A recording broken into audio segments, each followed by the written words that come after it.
So I had bitter criticism, long run. Here we are as usual with Mimi. Mimi.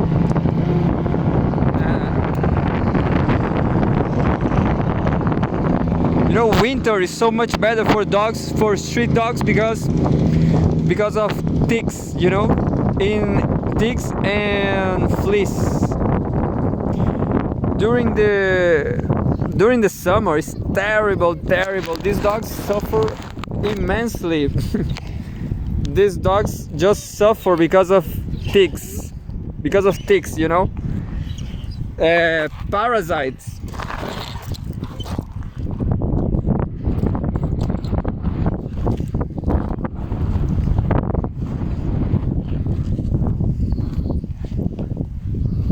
No, maybe.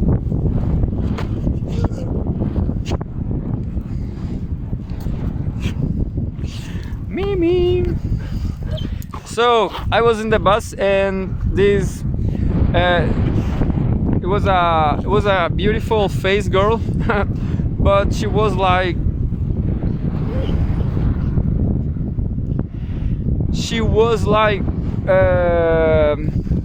too skinny, you know, but she was interesting, and she was kind of young to me. She asked me how I did to speak English. She started to learn English, she told me, but he told me she's fighting with grammar, just like me. She's having a bad time with grammar. She's struggling, yeah. She's struggling with grammar. But well, Tommy is always crying. Stop, baby, crying. Stop. Be a man, Tommy. Tommy is cold too. He's freezing. But I will try to find his clothes. And well, and I was reading this article from Pepe Escobar Telegram, and I just gonna resume from where I left, I guess. Yeah, I'm gonna resume this article right here.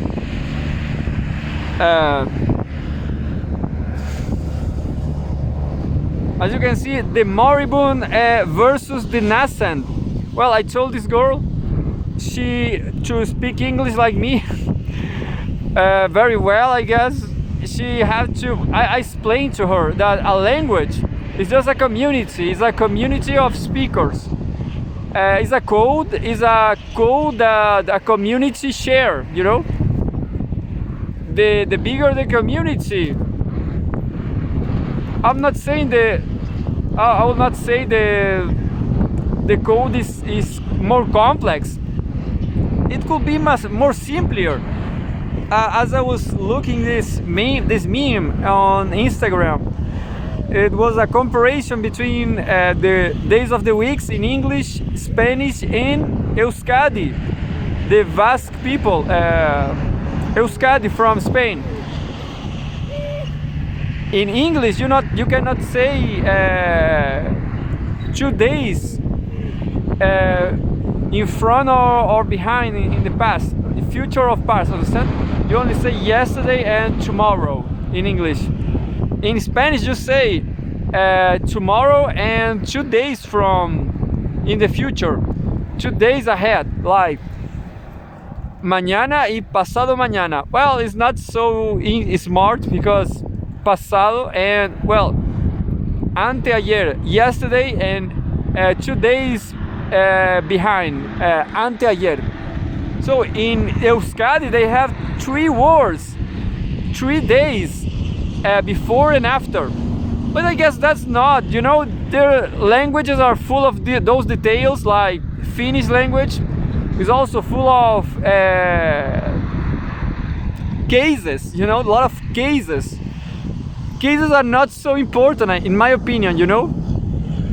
So because you don't need cases to make a lot of dollars, understand? So you will survive just speaking English, understand?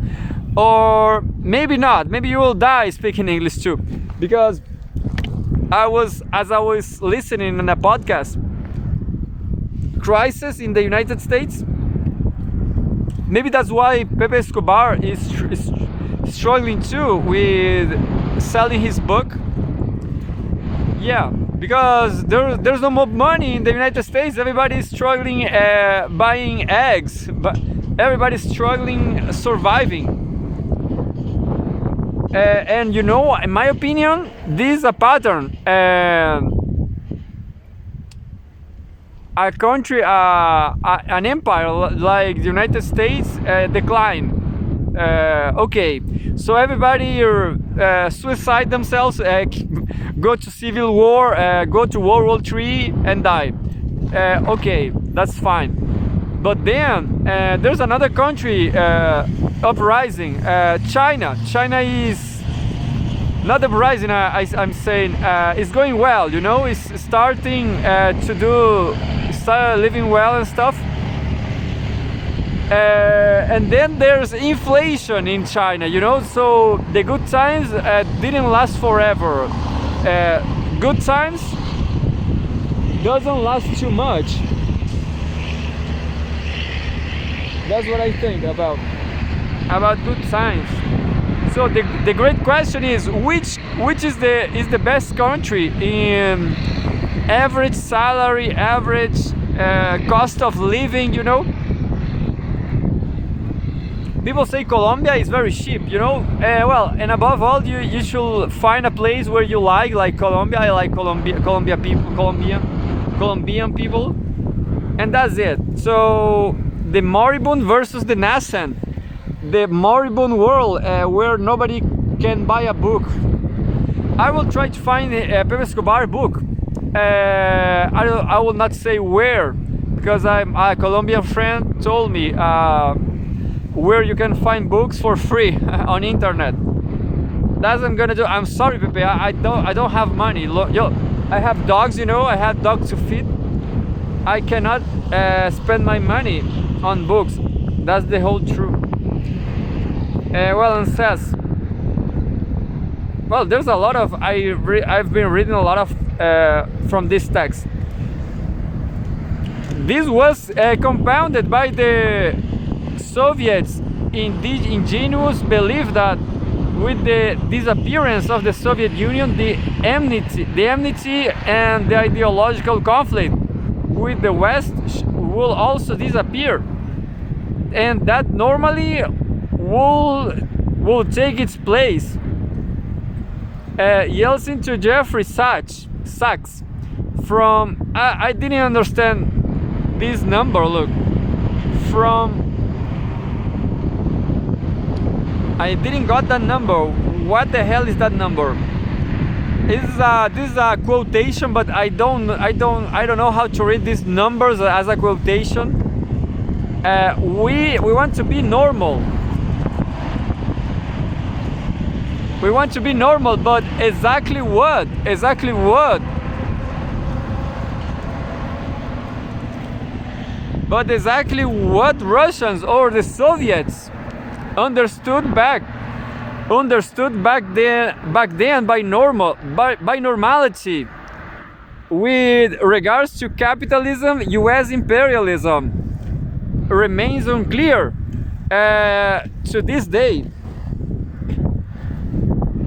I guess this is what the Soviet people they wanted acrylic jars. That's a true story. There was a YouTuber, a Soviet YouTuber, a Russian YouTuber from USSR times. She said that his neighbor, she had a neighbor, a woman that flies to the West, and in the West she bought acrylic jar, acrylic color jar to drink water and juice, you know. So this woman, this neighbor of her, gave up a crystal jar, because this crystal jar, it was too normal in Russia. It was boring, you know. The acrylic, it was the great thing, you know. Acrylic was the great, the big news. So acrylic, understand? So that's how bad. You know, my opinion, the best thing to do is to think in a Marxist way, in a material way, and you know, because Marx says something about the price of things, but I don't remember now. It's the time you expend to produce something. Like, so acrylic is very cheap. Everybody knows that now. But back in that time, it was a huge news. And well, glass it will be, despite every Russian has a jar of glass, of crystal.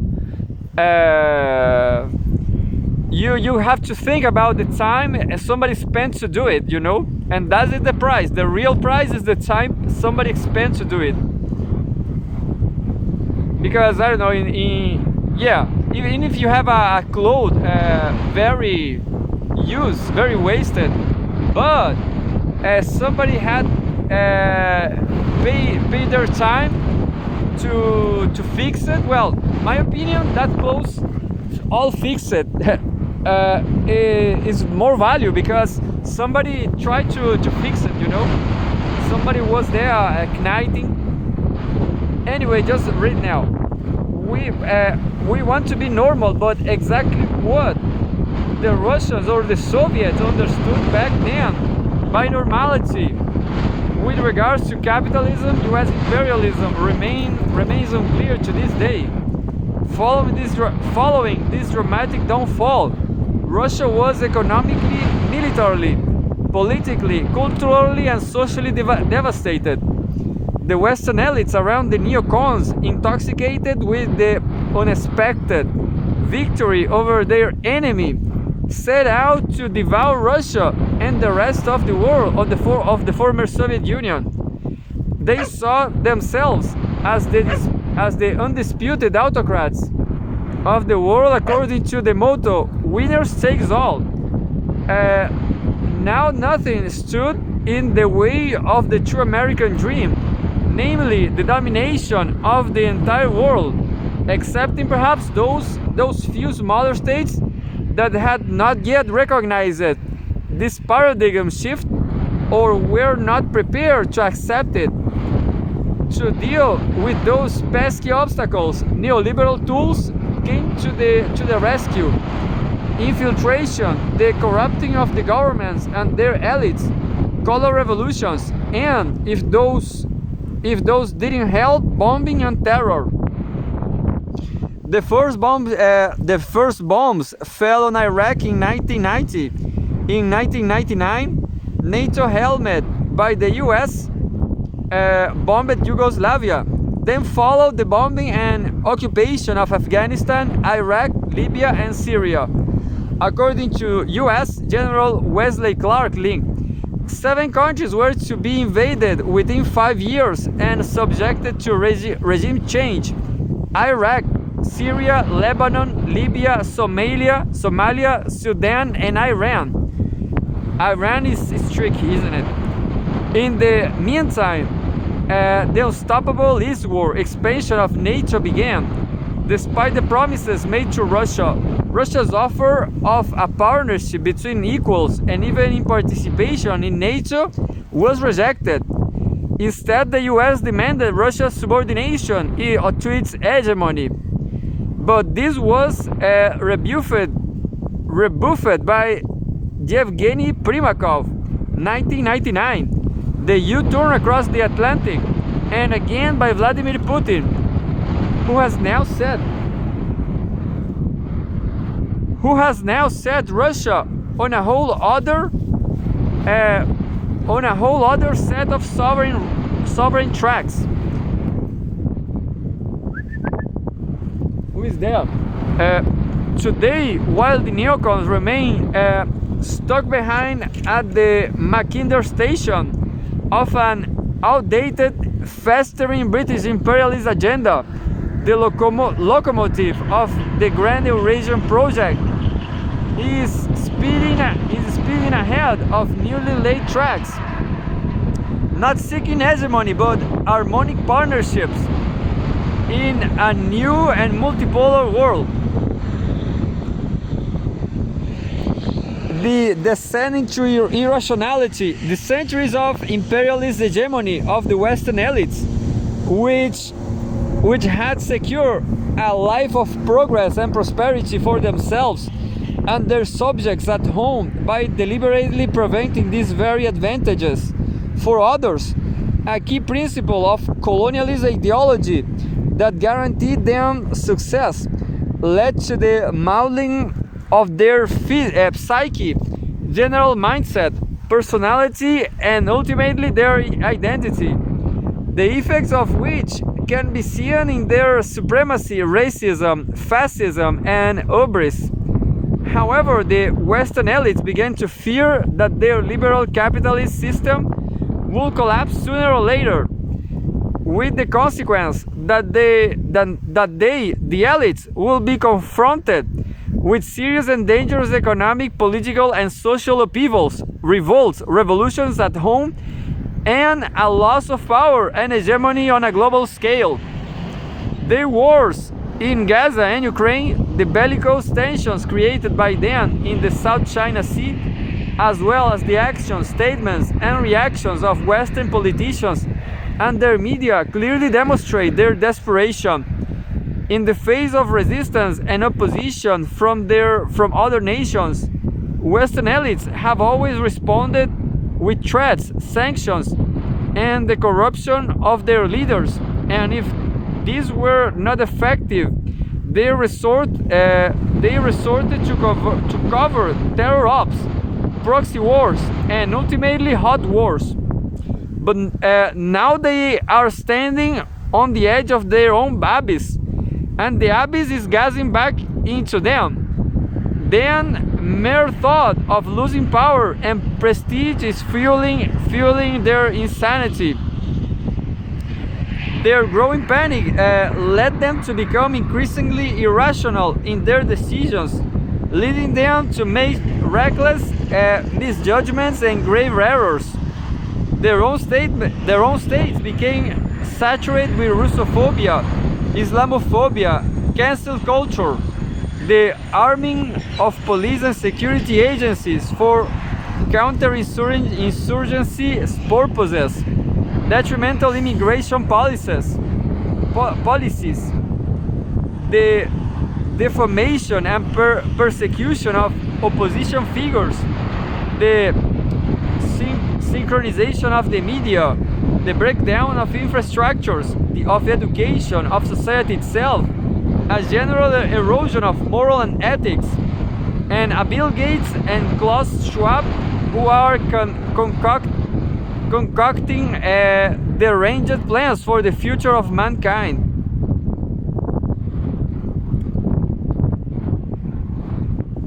The agony of the empire, it cannot win and it cannot walk away. The Cold War was cold because a kind of military balance was created between East and West, as both sides consisted of territories with nuclear powers. Today, not much has changed from a nuclear military point of view with regard to the possession of nuclear weapons. However, the situation back then during the Cold War required politicians and elites in the West to think and act realistically and rationally, which is no longer the case today. And that is the critical point at which we find ourselves. The point has been reached where the West can only decide in favor of a retreat or a fight to the finish, as it is ultimately an existential battle for them. And seeing as there are currently too many insane people contemptuous of human life in political and military leadership positions in the Western camp, who operate according to the motto all or nothing, and if we don't get to have it, no one else should get it either. It seems they are deciding in favor of fighting to the bitter and final end, which could lead to nuclear Armageddon. With such a mindset, the West has led itself into an extremely desperate situation that is typical of people who are suicidal. With one difference, the West has chosen to play the role of suicide bombers. But a third potential option for the Western elites might be, if they still refuse to admit their defeat but were at least able to finally feel deterred by a nuclear threat, that they create a new division in the world between the West and the rest by erecting a sign iron curtain of their own and a kind of new Cold War during which they will go on living in a bubble where they could remain under the illusion of preserving their supremacy in a delusional manner, like a patient in a psychiatric clinic who cannot be cured, but has at least been pacified. This sorry state of affairs is best manifested in the figure of the most powerful man in the world, as promulgated by the Western propagandists, Joe Biden, aka Genocide Joe. The figure of Biden, almost by some cosmic coincidence, embodies today's Western world. He is in fact its icon, moribund and rooting, with a zombified view of the world, clinging not to life but only to ruthless power, and completely out of touch with reality. Without realizing it, Tucker Carlson just described it in this video, in which he says, Biden is dying in real time. Not just Biden's condition, but the condition of the entire Western hegemony. The hegemony has nearly reached its end, but it is not going quietly. I guess another great example is the end of the Twitter name to X. That's the decline. That's the bottom line of the empire. The end of the Twitter name. The other side, entering an era of the new global perceptions and visions for harmony and cooperation. The decaying state of the West has led to the empowerment of more and more non-Western states, starting with China, Russia, Iran, India, South Africa, Brazil, all of whom already had their own bitter historical experiences with the supremacist and violent nature of Western colonialism. Following the formation of BRICS and other such alliances, other non-Western countries have begun to turn away from the West and seek more opportune alliances and harmonious partnerships. Yeah, bitter criticism. They are talking a lot bitter. Yeah, this guy. In Asia and elsewhere in the world, a multinodal, polycentrist, multipolar system is now emerging, spearheaded by a resurgent Russia that is not per se anti-West, but rejects its several centuries old colonial hegemony and its rules-based order, and yearns for a new world founded on justice and equality. Much of the world is tired of monsters and seeks not a reset, but a rebirth of its original identities and historical legacies, which have been held too long hostage by a ruthless, all-devouring empire. I guess that's it. Well, this guy is very friend of Pepe Escobar, because he also said about nodals, Tariq Marzbaan, independent researcher of geopolitics, colonialism, and filmmaker. That's it. I guess if it happens, it will be great, because I don't know, there's too much poverty in the global south, and if people in global south, like Tommy for example over there, if Tommy managed to get a cloth for the cold. You know, I'm going home now because of the cold. Tommy is also cold. Maybe I'm not sure if I'm gonna read it. Well, there's a hot news, a breaking news. I just wanted to for myself. I just read it for myself. June 25, from this very day, Home World News. Assange released from UK prison. WikiLeaks. The Australian-born activist has struck a plea deal with the US Department of Justice, court documents say. This was just a breaking news. It's very small. It's just a note. WikiLeaks co-founder Julian Assange has been released from a UK prison on Thursday morning. His team has said he has spent 5 years in the Belmarsh prison in London while fighting extradition to the US, where he was indicted on 18 counts of disseminating classified information. But where he goes, I have another news from CGTN. I'm gonna try to, maybe I'm able to find him in here. Yeah, look, I'm gonna Assange.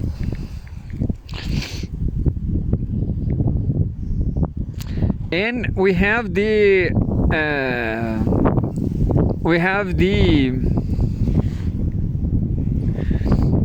CGTN news now, and says this: WikiLeaks Assange expected to plead guilty to the US espionage charge.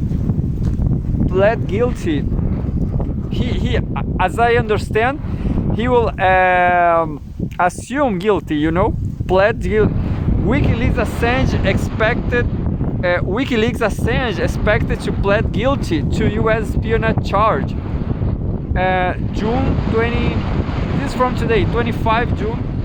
CGTN. WikiLeaks founder Julian Assange is expected to plead guilty this week to violating US espionage law in a deal that could end his imprisonment in Britain and allow him to return home to Australia. US prosecutor filed criminal paperwork against Assange 2052. That is typically a preliminary step before a plea deal. It outlines a single criminal count of conspiring to obtain disclose classified U.S. national defense documents, according to filing in the U.S. District Court for the Northern Mariana Islands. I'm not sure what really happens. What I just read. Maybe he will. I guess he will assume he's an spy. But my opinion, as I will tell you my opinion again. I guess WikiLeaks is not necessary, to know details about history. Nobody cares about the details. Like Hitler, how many people did Adolf Hitler really? He himself kill someone? That doesn't matter. Hitler, he makes sex with a lot of Nazi females. People don't care about. Maybe it's true. There's a photograph Hitler having a party, an orgy with Nazi women. Nazi crazy, but that's it. So it's too cold now. Tommy's suffering over there. I'm just gonna release Tommy earlier this time because it's like a torture. This cold. His clothes is lost somewhere, and now Tommy's free. Wee, Tommy, you're free to run, baby. Go run. But this makes you stronger, Tommy. Tommy.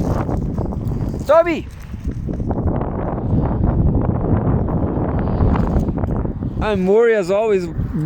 I'm worried on Peter Touch, the black dog. And you, Mimi, where's Peter Touch? because Peter, Touch, and Tommy, they are not friends.